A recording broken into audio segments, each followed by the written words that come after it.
Great to see you. Welcome to Herman Manyora's YouTube channel. I'm Jadel Cabrera. We're going to talk about the state of the economy. We're looking at a lot of things happening when it comes to conversation about capitation in education sector, healthcare. We're going to talk about that and also public debt. I'm here with Prof. Prof, look, for every 10 shillings government collects, 7 shillings is going into debt. 7 shillings, 3 shillings will deal with everything that we have to deal with as government. Including education. Including education, including healthcare, including infrastructure, including payment of county salaries, and so on. CDF, counties. Are we looking at a country bound to fail, to collapse economically when you look at this conversation about debt? We are hurtling towards that. It is not a good position to be in, even at family level.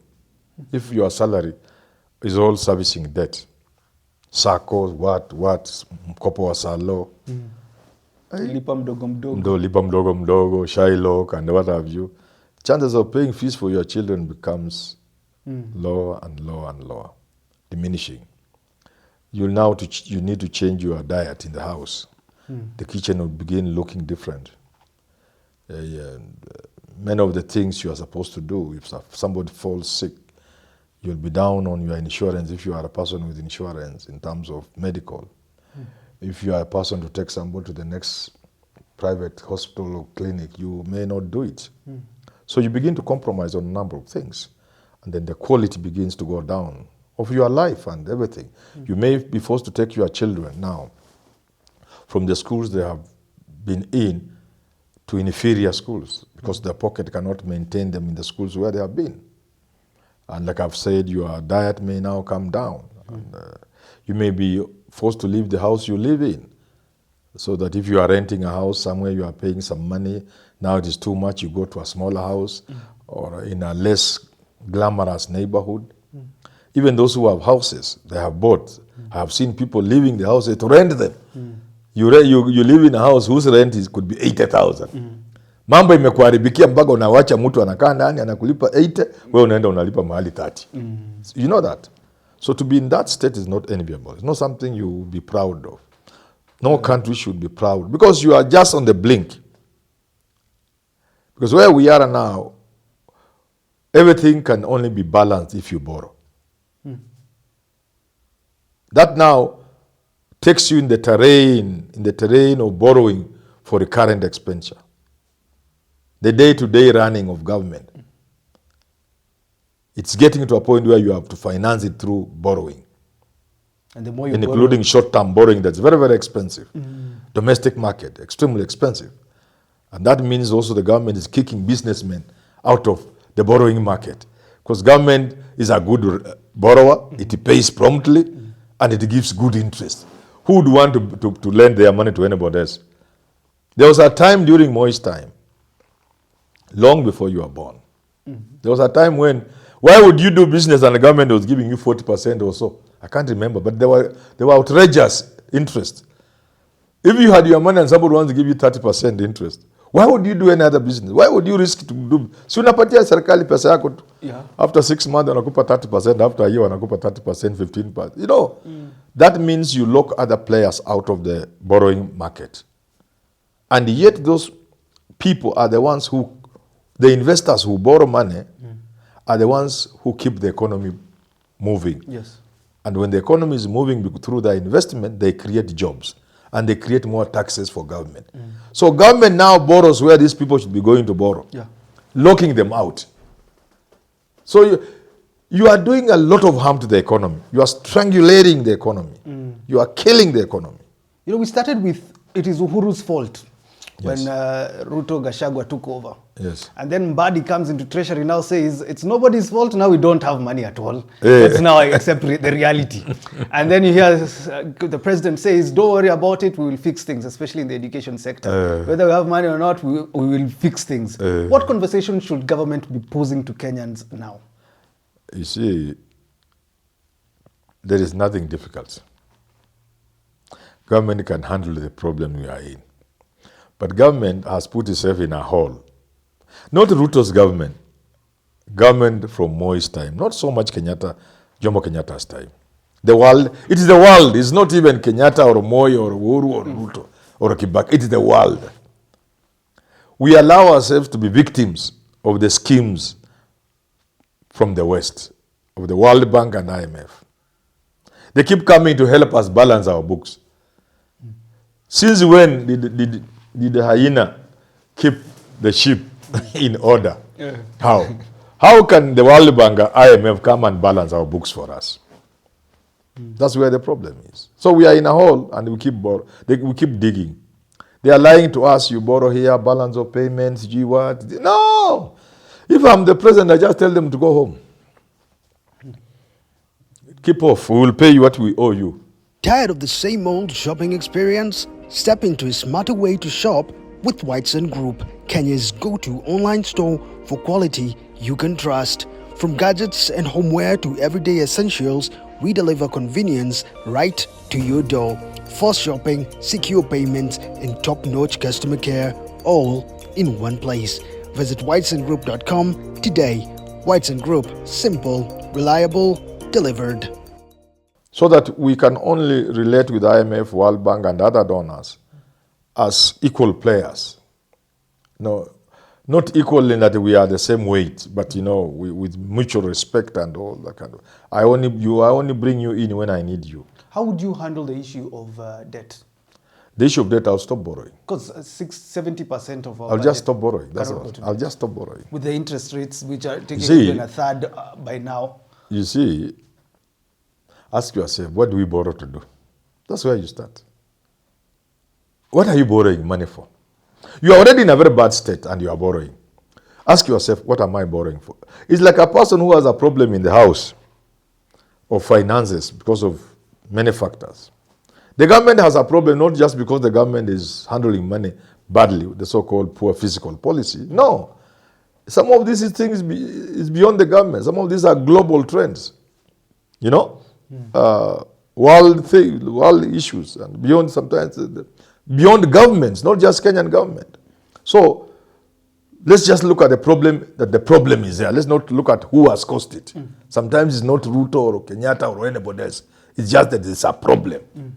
If, for example, we have a problem with international crude oil or the international grain market, and since we import grain, some of these factors are beyond us, at least in the short term. So you look at yourself, what do you do in the house? Now that incomes have gone low, you can choose to borrow so that you continue having the breakfast you have been having.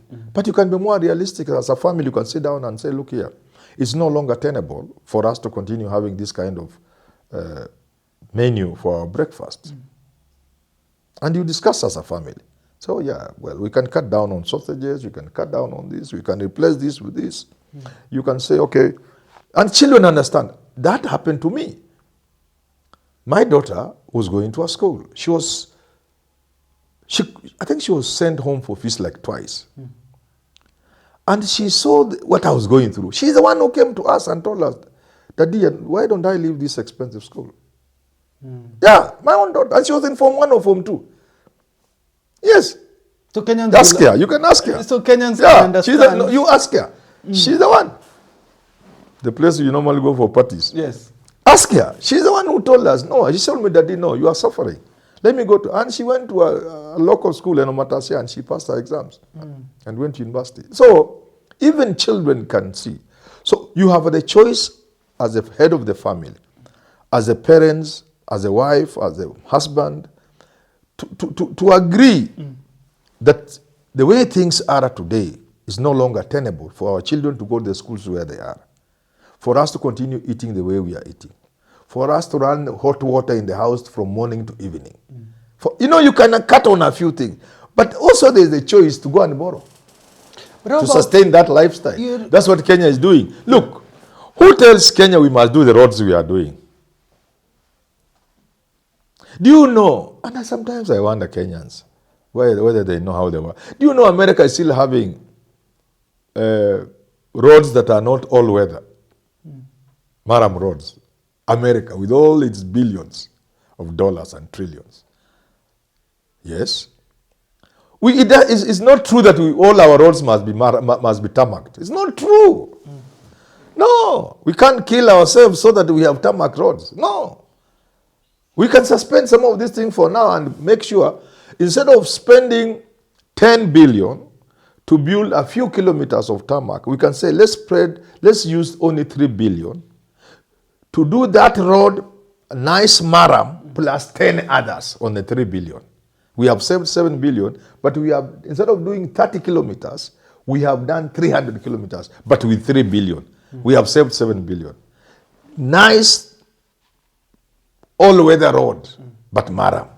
You can't get stuck. Hakuna matope. Not as comfortable as a tarmac road, but beautiful, motorable. This is the reality we must now live with. You've talked about public, you've talked about there's no need of going to who did what before. And I've just thought about Jimmy Wanjigi and Billy. So talk about we need public inquiry because some of this debt we ought not to pay as a country. Yes. Do you think this is something viable? That's a conversation. That's a conversation we can have. But right now we are talking about, do we continue borrowing? Of course it is tied to whether we were borrowing rightly. Because if we don't check on how we borrowed, then the current borrowing could just be keeping the trend of borrowing when you are for yourself instead of for the country. So that's a good conversation. But me, I'm holding on to this one of saying, can we please look at why we are borrowing and ask ourselves, are we borrowing to buy oxygen? If the answer is no, then you can have a conversation around whether we can suspend that project instead of borrowing to complete it, to do it. It's not oxygen. It's not oxygen. No. You see, there must come a time when you must ask yourself hard questions. Am I borrowing to buy oxygen? No. So I can survive? Yes. Do I have food? Yes. Is it food? No. Is it for school? No. Is it for health? No. Anything else we put in another category of things that can wait. Talk to me about education. Elective. Is it like during COVID they said elective surgery, for example, they suspended. If you are to undergo a surgery which they classified as elective, all of that was suspended. So that any surgery that people went through, they had to. It was for survival. Anything that you could or not, maybe you suspend. So we must go in that elective mode as a country. Say, is this expenditure elective? Can we elect not to have it? Can we look at the road and say, this is a very beautiful road. It will open up this area. But it's not oxygen. It's not food. It's not school fees. It's not health. It's just a road. Wacha ikae kwanza. Tuweke matrakta ilimelime ikuwe tu motorable. Wakati wa matope you choose another route. Slightly longer, but should parents be concerned about more fees next year? Should parents brace themselves for more fees next term? Actually, kids are back at home, closed early because there is no capitation, there is no food in school. Would your message to parents be, because we've had this conversation about debt, about the economy over the past 3 years since the president came into power, it's high time they prepare for the worst? Of course. It goes without saying. Prepare. It's obvious. Parents should know that they will have to dig deep into their pockets. And sadly enough, many children will drop out of school. That's the reality. You have to face it. It's a reality. It's unfortunate, but the reality. You've always blamed President Uhuru for 100% transition. Saying that it ought not to have been pushed the way it was. Do you think this is the consequence of that? That we took Of course. We are trying to think we can be good to everybody. We can please everybody, including Bill Clinton and the world, that Kenya is a 100% transition country. Nonsense. What kind of education are you offering to the masses? A class of 30 marks becomes a class of 100. How? We were not prepared for 100. I've been to schools where all physical facilities have been turned into dormitories. Libraries, books have been removed, and beds have been put there. Let anybody come and challenge me. There are schools where there's no library, because the library has become a dormitory. Other rooms that were meant for other things have become dining rooms. There are schools, I've been to schools where the dining hall or halls have been turned into dormitories. Children are eating from outside. That's nonsense. That can't be positive by any stretch of imagination. That is just foolishness. So I still stand by what I've said before. 100% transition is nonsense. No equal opportunity for everyone for you. No, because this is the main reason for 100% transition. You see, I had a debate somewhere on TV and people really followed it up on Twitter and I think on my what tweet that said, you say that child must get a space in a school. So he goes to school, the class is overcrowded, the best students in that class who should have become something doesn't become something because of the conducive, the bad environment, the class is too crowded, teachers are too overworked. So that child, or the children in that class, 5 or so of them, don't do as well as they would have done, right?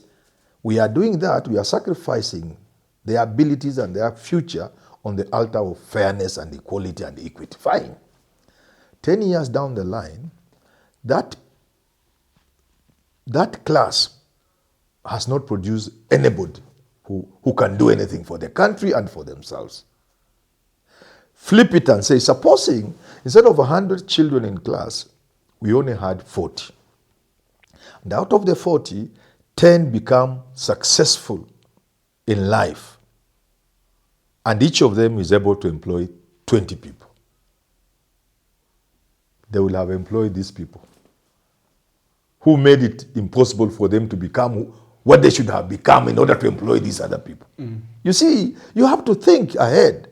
Because you are blocking somebody who is going to be a serious engineer to become an entrepreneur. To have serious consultancies in Rwanda and Botswana and elsewhere. And create business in Kenya here to employ some of his friends who didn't do so well. Because success cannot be measured by a certificate you are, just because you went to school, even if you came. I mean, research has shown that many of our class 8 children can't read and write. Research, not me. In fact, government's own findings, that there are children who are in grade 8 or who go even to secondary school and can't do basic grade 3 work. So, are you really helping them? Let's go back to our economy conversation. But what should we do now about education? Because your thoughts on education are quite on another level. What should we do now that parents are bracing for next term? What we as a people should do is to begin to be realistic and say, let's do only those things which we can. For now. When you do things you can, it makes it possible for you to do more things as with the time. Trying to do everything now means you will not do anything. Or at least you won't do anything well. But if you bite the bullet and say, okay, for today, we can't manage to put so many children in school or to cater for them in this manner. We can cater for this number in this way. And the rest we deal with them in this manner. As time comes, you'll find everybody will be on board. Do you think it was the wrong time for us to transition to SHIF? Of course. All those. This is the case. Yeah. We're doing a lot as government. Yes. You are trying to do everything at the same time. And sometimes you don't have the resources. Look, the bigger problem, Jadel, is not even that government is offering free education. It's a wonderful thing. The bigger problem here is not that they don't even have enough resources. The bigger problem is how was this thing conceived in 2003. It was in a hurry, but it was a political move. Government wanted to appear to be popular. You do things to be popular. They will never succeed. But in 2003 it worked. Free education, primary education. It hasn't worked. It worked for a very short time, and it became masomo ya bure ni masomo bure. Bora masomo. Bora masomo. Sio masomo bora. Everybody knows it. We will kill the education in the pursuit of free education. And that free is not free because it was not well thought out. We can offer free education, completely free, and yet quality. That's where we should be going. To offer free quality education. How do we do? Not in the manner in which we are doing it, or capitation. I don't want to say this because teachers will kill me. But I've been head of schools in terms of management, and I know what I'm talking about. What does this money actually do? I know. I don't want to say today, teachers will beat me. What does it do? Most of it goes to other things other than what it's meant for. Yeah. So even from 22 to 16, maybe they just need 10. Finally, if you're asked by Ruto, priority for government now that we are using 3 shillings out of the 10 for everything, what should government do with priority? Stop borrowing. Stop borrowing. Period. Don't say, oh, let's think about what. No. This is not even the time to think about SGR. Why do you want to bring money on SGR? It's a good thing. Finally, it will prove it was a good thing. But the timing is wrong. The current SGR, it hasn't shown that it's a very wonderful idea. But I know it's a good thing for the economy. But not what you want to do now. Don't be led by what is good for the people and for the country, especially in long term. Look at the situation we are in. There must be things we can forget about. Future generations will think about them. There must be things we can suspend. And there must be things that we must do. And there must be things that we must do, but in phases. That way, we'll control our borrowing. But more importantly also, what do we do with what we borrow? Which is, how safe is our money from thieving hands? How safe? How safe is Kenya's money from people with itchy fingers? Do we keep our money safe? Or do we just want to borrow and whatever we have from taxes, from borrowing, what wanapora to? Those are the issues the president must address. And wastage. Yeah. Wastage. There's wastage. And I have given this example. And I must be allowed perhaps to give it, maybe for the last time. Sitting outside a restaurant in the open in Kisumu airport, waiting for my flight, many times, just before the flight comes. Because I'm a guy who gets late many times to the airport. Some of these careless. I'm not like my friend Francis who goes 3 hours before the flight. Me, many times I've gone to the airport on a motorcycle because I'm late. With your bags. Last time I told my driver, you turn and go back home. Motorcycle, I go to the airport. But there are times, because of that, I go too early, which is not normal. So in Kisumu, whenever I'm there taking tea outside, I always look at this thing, and almost all the time, just before Kenya West takes off, if it's like 4 o'clock, you see big vehicles, boom, boom, boom, boom, boom, boom, boom, driving into the airport. No, Kisumu is a small airport. They drive up to where you're boom, boom, boom, boom, boom, big vehicles. What are they bringing? They are bringing people to board flights, and they are coming to pick people from the incoming flight. All of them, GK and the parastatal vehicles. If you go to Naivasha in those big hotels, if government didn't take people there, the hotels will close. When I'm attending a workshop or something, or giving a talk in a hotel in Mombasa, 50, 60, 30, 40% of the customers, occupants in that hotel are from government and government agencies. This is, and there's nothing they are going to do. We are the ones who go and give talks there. There's nothing. Yeah. You are saying, come, we shall pay you so much money, come and talk on this topic. We shall pay you so much. 2 hours. Your talk is your presentation between 10 and noon. Yes. You go there, you are given 5 minutes. People are going to shop. But I love my country more. I must say this because we are the consultants. We are the ones who go there.